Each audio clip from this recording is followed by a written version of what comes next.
Alright, this is my young adult wrap-up for April, also tacking on a review of the nonfiction book I've been working on for the last 4 months.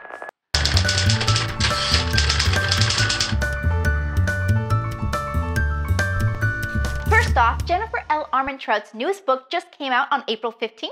It made my tax day a little more fun. I had pre-ordered it as I've decided to buy all of her new books as they're released, so I can collect her first editions.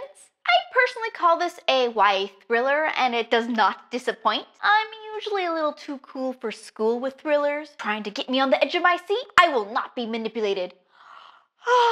But this one actually did. It's one of those books you'll hate to have to put down, and will spend the intervening time until you can return to it humming with anticipation. So here's the basics. 2 mean girls disappear one night, only one returns. But she has amnesia, so she doesn't remember what happened, and is horrified to find out that she'd been a horrible, horrible person. When I started this book, I didn't realize it was a YA thriller rather than a YA sci-fi like the Lux series, so I kept expecting it to actually have been an alien abduction, but no. YA thriller, not YA sci-fi. Don't waste any of your precious time reading this book looking for aliens. There be none. But if you can't tell, I highly recommend this book. Loved it. Read it and enjoy. Also by Jennifer L. Armentrout, I read White Hot Kiss, a paranormal fantasy / holy shit, this is kind of hot and heavy for a young adult novel. Okay, what can you say? Ms. Armentrout can take any plot and make me like it. Sexy gargoyles? Okay. Prince of Hell, as you will it, Ms. Armentrout. Heck, she can throw in a love triangle and I don't care. She's that good. So yeah, I enjoyed this book. Enclave by Anne Aguirre, YA dystopian. I'd read an adult book by Anne Aguirre and didn't like it, so I went into this one with some trepidation, but this is quite good. I really liked it. It brilliantly captures the desperation of survival that would exist in a post-apocalyptic world, and the moral confusion that such survival heaps on the young characters. I like it when a book can resist the urge to be neat, which can honestly say, yeah, this situation, if it would exist, would suck, and there'd be no easy answers. I am quite impressed. Okay, so the nonfiction book that I've been working on over the past 4 months was the Steve Jobs biography by Walter Isaacson.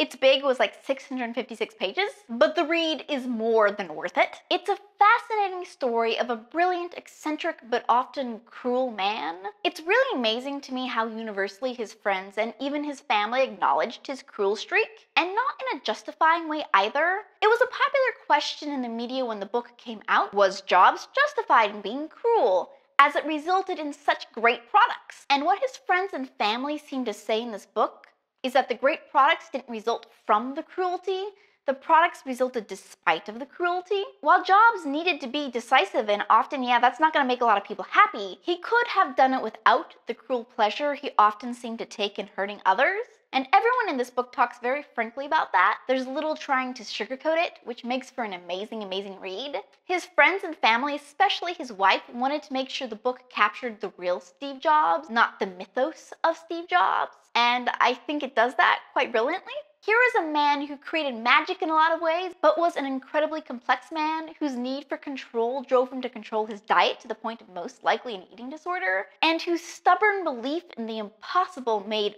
unbelievable products, but also helped contribute to his death.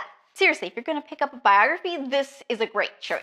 I read 19 books in April. I'm currently 3 books ahead on my reading challenge, so far so good. Okay. We rarely talk about nonfiction together. Have you read any nonfiction lately? Do you have any recommendations? I am looking for a new nonfiction read.